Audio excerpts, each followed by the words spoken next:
নমস্কার দর্শক বন্ধুরা, রেস স্পোর্টসের পর্দায় আপনাদের সবাইকে স্বাগত। এই মুহূর্তে কিন্তু আমি দাঁড়িয়ে আছি যুবভারতী ক্রীড়াঙ্গন এবং কিছুক্ষণ আগেই কিন্তু এখানে শেষ হয়ে গেল ইস্টবেঙ্গল বনাম জামশেদপুর ম্যাচ। তৃতীয় ম্যাচ জেতার লক্ষ্য নিয়ে এবং প্রথম স্থানে ওঠার লক্ষ্য নিয়ে কিন্তু মাঠে নেমেছিল ইস্টবেঙ্গল, তবে সেখানে কিন্তু পা ফসকালো ইস্টবেঙ্গল। জামশেদপুর কিন্তু তৃতীয় ম্যাচেও জিতলো এবং চলে গেল প্রথম স্থানে। 3 ম্যাচ খেলে তাদের পয়েন্ট কিন্তু 9। আজকে ম্যাচের স্কোর লাইন 2-1। জামশেদপুরের হয়ে প্রথম গোল করলেন স্টিফেন এজে এবং দ্বিতীয় গোলটা করলেন কিন্তু সেই রাইট আচিকাওয়া, যার কথা কিন্তু আমি এবং সায়ন ম্যাচের আগের প্রিভিউতে বলেছিলাম যে রেইট আচিকাওয়া কিন্তু দুর্দান্ত বাইরে থেকে বল জালে রাখতে পারে এবং আজকেও আমরা দেখতে পেলাম সেরকমই একটি গোল। ইস্টবেঙ্গলের হয়ে এডমন্ড কিন্তু গোল করে এগিয়ে দিয়েছিল, তবে ইস্টবেঙ্গল কিন্তু সেই গোল ধরে রাখতে পারেনি। কোথাও গিয়ে হয়তো ওয়েন কোয়েল এবং অস্কার ব্রুজনের বুদ্ধির লড়াইতে ওয়েন কোয়েল এগিয়ে গেল এবং অস্কার ব্রুজনকে হারিয়ে দিল, এই কথাটা বলাই যায়। আমার সাথে এই মুহূর্তে রয়েছে সায়ন। ম্যাচ হারার যদি 5টা পয়েন্ট বিবৃতি তোমাকে ভাগ করে নিতে বলি, প্রথম পয়েন্ট তুমি কোনটা বলবে? দেখো, প্রথম পয়েন্ট, এই ম্যাচ ইস্টবেঙ্গল যে হারলো সেখানে কিন্তু বলতেই হবে ডিফেন্স লাইন। আমি আগের প্রিভিউতেও বলেছিলাম যে ইস্টবেঙ্গলের ডিফেন্স লাইন কিন্তু জামশেদপুরের এগেনস্টে টেস্ট হবে। প্রথম দুটো প্রতিপক্ষ কিন্তু সেই রকম শক্তিশালী ছিল না। এই প্রতিপক্ষ অর্থাৎ জামশেদপুর কিন্তু এবছর একদম ব্ল্যাক হর্স বলাই যেতে পারে টুর্নামেন্টের, এবং তারা কিন্তু একটা ব্যালেন্স টিম। আমি এই কথাগুলোও বলেছিলাম যে তারা কিন্তু একটা ব্যালেন্স টিম, তারা কিন্তু টেস্ট করবে এবং সেরকমটাই হলো। বারংবার টেস্ট করলো ডিফেন্স লাইনকে, এবং সবথেকে বড় পয়েন্ট যদি ডিফেন্স লাইনের মিস্টেকের কথা বলি, সেটা কিন্তু লালচুংনুঙ্গার একদম স্টার্টিংয়ের শুরুর ফুটবলটা যখন শুরু হয়েছে তখনই একটা ইয়েলো কার্ড কনসিডার করে নেওয়া।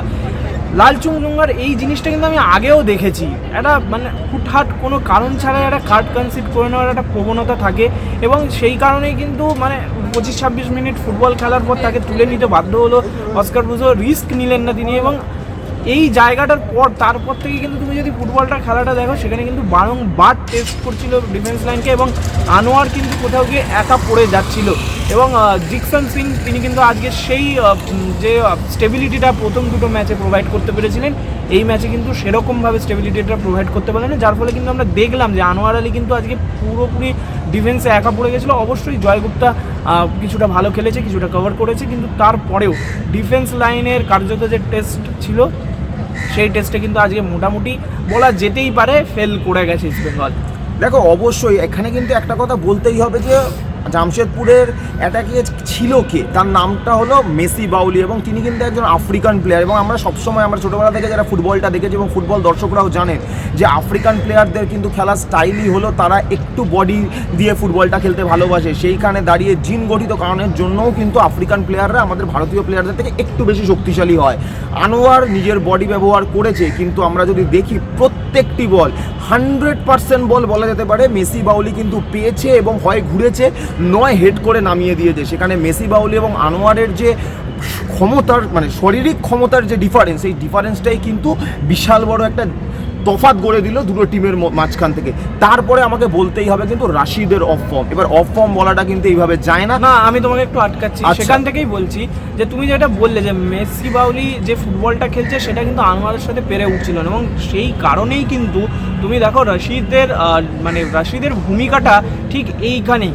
রাশিদ এবং সাউল ক্রেসপোরও ভূমিকার আমি এখানে কথা বলছি, কারণ সাউল ক্রেসপো যখন থাকে, সাউল ক্রেসপো একটা হোল্ডিং মিডফিল্ডারের পজিশন একটা ভূমিকা নেওয়ায় যখন খেলে, সেই সময় কিন্তু সাউল ক্রেসপো যখন খেলে তখন বলটা হোল্ডিং করতে পারে, এবং রাশিদের কাজটা কিন্তু হচ্ছে একজন প্রপার ডিফেন্সিভ মিডফিল্ডার এবং ক্রিয়েটিভ মিডফিল্ডের মতো কখনো কখনো লং বল বাড়িয়ে দেওয়া বা বল বা সামনের দিকে বাড়িয়ে দেয়। কিন্তু আজকে যে জিনিসটা হলো, সাউল ক্রেসপো যেহেতু ছিল না এবং রাশিদের একটা বলতে গেলে এই ম্যাচে সেইভাবে জ্বলে উঠতে দেখা গেল না তাকে, সেইটার কারণেই কিন্তু দেখা গেল রাশিদ যে ডিফেন্সে একটু স্টেবিলিটি দেওয়ার চেষ্টা করছিল সেটাও হলো না, এবং সেই জায়গাতেই কিন্তু মেসি বাউলি বারবার আঘাত করলো, এবং তারপরেই কিন্তু আমরা দেখতে পেলাম যে নড়বড়ে দেখাচ্ছিল 60 মিনিটের পর যে ফুটবলটা জামশেদপুর খেললো, সেখানে কিন্তু নড়বড়ে দেখাচ্ছিল ইস্টবেঙ্গলের ডিফেন্সকে।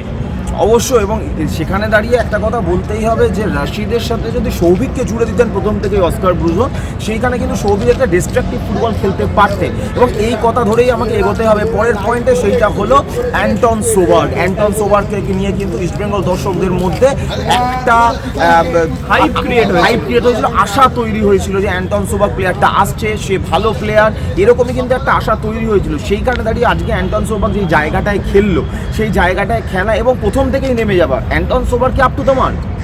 দেখো, প্রথমে কয়েকটা কথা বলি। সেই প্রথম কথাটা হচ্ছে, অনেকেই বলছে যে তাকে তার পজিশনে খেলানো হচ্ছে না। আমার মনে হয় তাকে যে সেকেন্ড স্ট্রাইকার রোলটা তাকে দেওয়া হয়েছে সেটা কিন্তু একদম ঠিকঠাক রোল, যেই জায়গায় একজন সেকেন্ড স্ট্রাইকার খেলে সেই জায়গাতেই তাকে খেলানো হয়েছে। ফার্স্ট এই মিসকনসেপশনটা দূর করতে হবে। সেকেন্ড হচ্ছে এটা মাথায় রাখতে হবে, এটা ফার্স্ট ম্যাচ ইন্ডিয়ান যে ফুটবল সার্কিট, ইন্ডিয়ান যে ফুটবল সিস্টেম, সেখানে কিন্তু এটা ফার্স্ট ম্যাচ। আপনি যদি ভাবেন ফার্স্ট ম্যাচেই নেমে একটা অনবদ্য ফুটবল খেলবে, আর সেটা হ্যাঁ ইউসুফ এজজারি সেটা করে দেখেছেন, কিন্তু সবাই তো অনেক দিন প্র্যাকটিস করেছে, হ্যাঁ, এই প্র্যাকটিস টাইমটা পায়নি। তবুও যদি ইউসুফ যেটা করে দেখিয়েছে হয়তো তিনি এটা করে দেখাতে পারেন, কিন্তু আমি এটা নিয়ে এখনই বলবো না যে not up to the mark. তুমি যদি ম্যাচের দিক থেকে বলতে পারো, আমি বলতে পারি হ্যাঁ আজকের ম্যাচে তিনি সেইভাবে যেই এক্সপেকটেশনটা তিনি মাথায় নিয়ে এসেছিলেন সেই এক্সপেকটেশনে দাঁড়াতে পারেনি। কিন্তু অবশ্যই প্রথম ম্যাচ, এটাও মাথায় রাখতে হবে, আরও কয়েকটা ম্যাচ দেখতে হবে, তবে গিয়ে আমরা বলতে পারবো যে রেই টাচিকাওয়া যে কাজটা করতে পারলো সেই কাজটা অ্যান্টন সেসবার্গ পরবর্তী ম্যাচে করে দেখাতে পারে কিনা। অবশ্যই রেইটা চিকাবার কথা তো এখানে হবেই, সেইখানে কিন্তু রেইটা চিকাবার কথা যখন হচ্ছে তখন একটা কথা বলতেই হবে, পরিবর্তন। ওয়েন কোয়েল যে পরিবর্তনগুলো করেছিল সেটাই কিন্তু ক্লিক করে গেল, রেইটা চিকাওয়া গোল করে গেল। অস্কার বুজন যে পরিবর্তনগুলো করেছিল সেই পরিবর্তনগুলো কি কোথাও গিয়ে ব্যাকফায়ার করলো? প্রথম যেটা বলতে হবে পরিবর্তন নিয়ে, সেটা কিন্তু যদি তুমি দেখো ফার্স্ট 11 যদি দেখো, সেক্ষেত্রে কিন্তু রায় টাচিকাওয়াকে আমি আগের ম্যাচেও দেখেছি, এই ম্যাচেও দেখেছি যে একটু পরিবর্তন হিসেবে ব্যবহার করছে একদম ওয়েন কোয়েল। এবং সেখান থেকে যদি ইস্টবেঙ্গলের তুমি ফার্স্ট 11 দেখো, সেখানে কিন্তু নিজেদের যে পিক 11 যেটা বড় ম্যাচে যে খেলানো, সেই 11টাকে দিয়েই মোটামুটি স্টার্ট করেছিল। এবং তার ফলে কি হয়ে গেল যে যখন চেঞ্জগুলো হলো, বিশেষ করে মোটামুটি আর বাদ বাকি চেঞ্জেসের কথা আমি যদি নাও বলি, যে চেঞ্জটার কথা আমি বলবো ইউসুফ এজজারিকে তুলে নিল, এবং তারপরে অফ ফর্মে থাকা নন্দকুমার তাকে বারংবার ইউজ করা হচ্ছে, সেই জায়গাগুলো কিন্তু অবশ্যই প্রশ্ন তুলে দিচ্ছে যে এবং আরেকটা কথা হচ্ছে একসাথে তিনটে পরিবর্তন হয়, যেটা আমার মনে হয় কোথাও গিয়ে ভুল হয়েছে। কারণ পিচে একজন অভিজ্ঞ খেলোয়াড় আর একজন ফ্রেশ খেলোয়াড় আসা, সেটা কিন্তু একটা পার্থক্য হয়ে দাঁড়ায় কখনো কখনো। তো আমার মনে হয় পরিবর্তনের টাইমগুলো যদি আরও 5 মিনিট আগে 10 মিনিট পরে এরকম করে মিক্স করে তিনি করতেন, আমার মনে হয় সেটা বরং আরও কার্যকর হতো। কিন্তু এক্ষেত্রে যেটা হলো তিনটে পরিবর্তন, অবশ্যই এটাও মাথায় রাখতে হবে, অনেক খেলোয়াড় কিন্তু ফাস্টিং করছে, সেটাও কিন্তু একটা মাথায় রাখতে হবে। বাট তারপরেও যে পরিবর্তন এবং বারংবার নন্দকুমারকে ওই রাইট চ্যানেলটাতে ব্যবহার করা, এটা কোথাও গিয়ে আমার মনে হয় ইস্টবেঙ্গলের জন্য ব্যাকফায়ার, তুমি যে শব্দটা বললে ব্যাকফায়ার করছে, ব্যাকফায়ার করবে যদি নন্দকুমারকে পরবর্তীতে ব্যবহার করে। এবং এমন নয় যে নন্দকুমার খারাপ খেলোয়াড়, যদি নিজের দিনে তিনি সেরা হয়ে উঠতে পারেন, প্রত্যাশা পূরণ করতে পারছেন না বলেই সমর্থকরাও একই কথা বলছে। আমি নিজে প্রে করবো যাতে নন্দকুমার ভালো খেলে। দেখো ফুটবল কিন্তু একদিনের খেলা নয়, একটা ম্যাচ নন্দকুমার ভালো খেলবে, বের করে নিয়ে যাবে, কিন্তু বাকি ম্যাচগুলো কী হবে? নন্দকুমারের পারফরমেন্স কিন্তু আতশ কাচের তলায় চলেই এলো, এই কথা বলাই যায়। সেইখান থেকে আমরা যদি গোলটা দেখি ইস্টবেঙ্গলে, সেখানে আমরা কি দেখলাম? বিপিনের ক্রস, সেই ক্রস থেকে কিন্তু ইউসুফ একজন ডিফেন্ডারকে প্রেস করলো, সে হেড মিস করলো, সেই বল পেলো এডমুন্ডের পায়, এডমুন্ড সুন্দরভাবে সেই গোলটা করলো। কিন্তু পরিবর্তনের সময় এই তিনটে প্লেয়ারকেই কিন্তু একসাথে তুলে নিল অস্কার। আমার মনে হয় ওটাই একটা ফ্যাক্টর, একসাথে কখনোই না চেঞ্জ করে যদি 5 মিনিট 10 মিনিট আগে পরে করে চেঞ্জ করতো, তাহলে কি একটা স্টেবল হওয়ার টাইম পাওয়া যেত। এবং সেইখানে দাঁড়িয়ে যে পরিবর্তনগুলো এলো, সেই পরিবর্তনটা কিন্তু আপ টু দ্য মার্ক হতে পারেনি, এই কথা বলতেই হবে।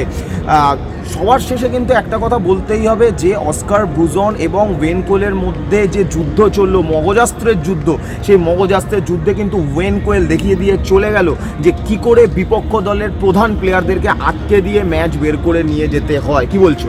একদমই, এবং প্রথম মিনিট থেকে কিন্তু ভালো ফুটবল খেলেছে। অবশ্যই কখনো একটা 15 মিনিটের যখন স্প্যান চলেছে তখন ইস্টবেঙ্গল ভালো খেলেছে, কখনো আবার 20 মিনিটের একটা স্প্যান চলেছে যেখানে জামশেদপুর ভালো খেলেছে।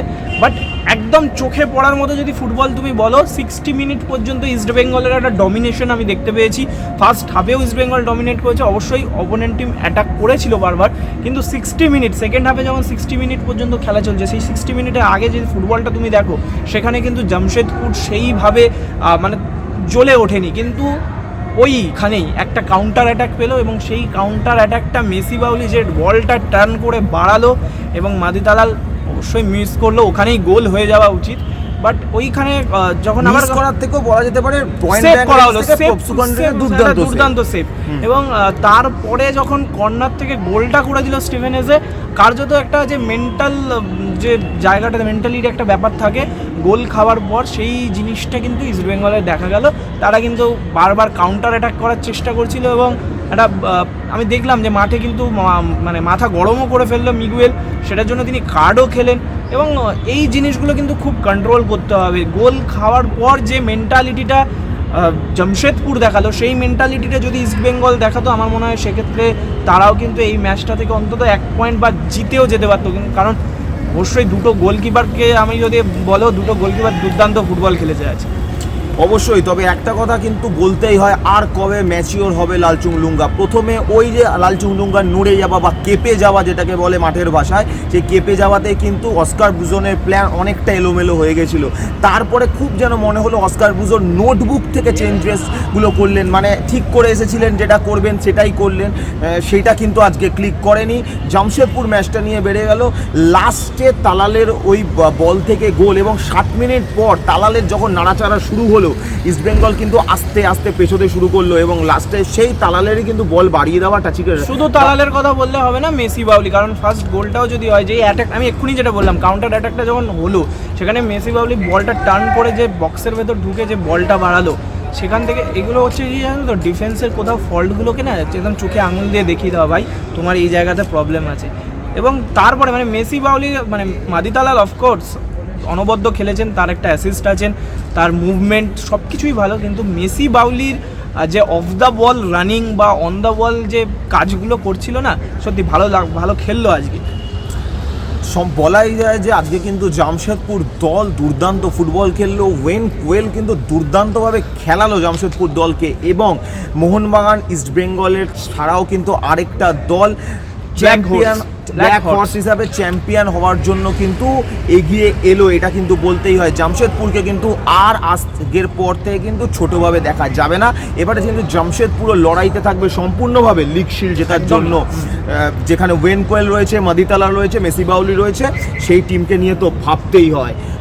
আরেকজন নিকোলার কথা বলতে হবে এবং স্টিফেন এজের কথা বলতে হবে, রাইটা চিকাওয়ার কথা আলাদা করে আমার মনে হয় না কিছু বলার আছে। ওটা দুর্দান্ত গোল, আমাদের বলতে নিজেরও কষ্ট হচ্ছে কারণ ইস্টবেঙ্গল দল হেরে গেছে এই ম্যাচটাতে, কিন্তু তুমি যদি দেখো একটা দুর্দান্ত পাসিং, ওখানে 5টা পাসে কিভাবে ভেঙে দিয়ে বেরিয়ে গেল ডিফেন্সকে পুরোপুরি ছন্নছাড়া করে দিল একদমই।